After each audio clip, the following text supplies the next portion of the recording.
करते हैं department of personal and training के द्वारा जारी किया गया ऑफिस मेमोरेंडम, जिसको कि 21 दिसंबर 2023 को जारी किया गया है। इस ऑफिस मेमोरेंडम के माध्यम से भारत सरकार ने कुछ पावर जो है वो डेलीगेट की हैं मिनिस्ट्रीज और डिपार्टमेंट को for submission of LTC claim.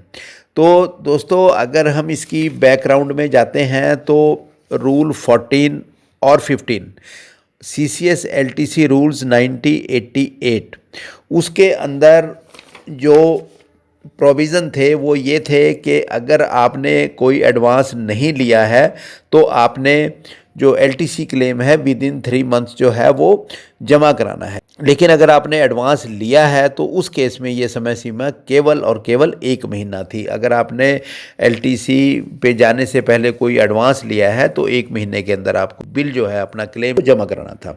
तो डीओपीटी ने फिर एक 27 सितंबर 2007 को एक ओएम जारी किया गया, जिसमें उसने जो मिनिस्ट्रीज और डिपार्टमेंट हैं उनको कुछ पावर डेलीगेट की कि इस तरह के जो टाइम बार क्लेम हैं उनको एडमिट करने के लिए। तो इसके एडमिट करने के लिए अगर आपने कोई एडवांस नहीं लिया तो मिनिस्ट्रीज और डिपार्टमेंट को ये पावर दी गई कि 6 महीने तक वो इस क्लेम को एडमिट कर सकते हैं with the concurrence of their financial adviser.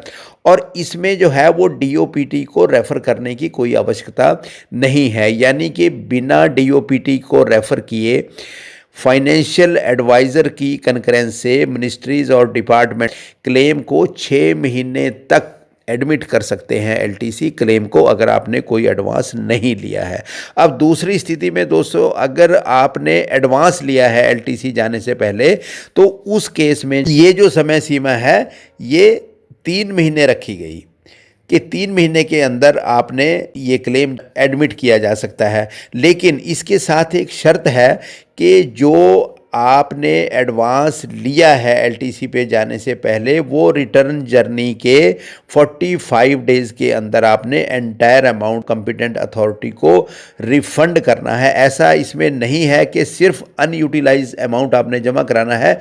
जितना आपने एलटीसी एडवांस लिया है बिफोर प्रोसीडिंग ऑन एलटीसी वो पूरे का पूरा आपने विद इन 45 डेज़ जमा कराना है, तभी आपको ये 3 महीने का जो इसमें रिलैक्सेशन है इसकी जो बेनिफिट है वो मिलेगा।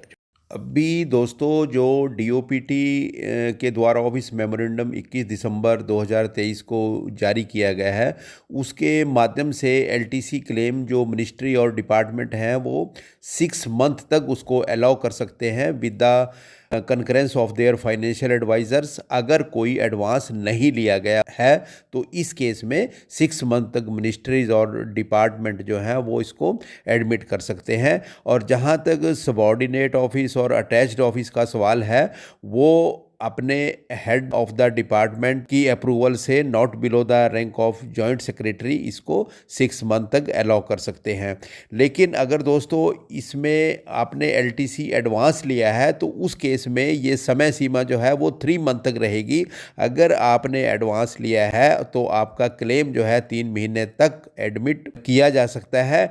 लेकिन इसके साथ एक कंडीशन रहेगी कि जो एंटायर अमाउंट जो आपने एडवांस का लिया है उसको 1 लमसम इन 1 गो आपको वो डिपॉजिट कराना होगा। और दूसरा जो है इंटरेस्ट जो इस अमाउंट पे लगेगा from the date of drawl to the date of payment, entire amount पे इस पे आपको इंटरेस्ट पे करना पड़ेगा। तो ये था जो अभी हाल ही में डीओपीटी के द्वारा जो 21 दिसंबर 2023 को जो लेटेस्ट ऑर्डर जो है जारी किए गए हैं दोस्तों। Thank you.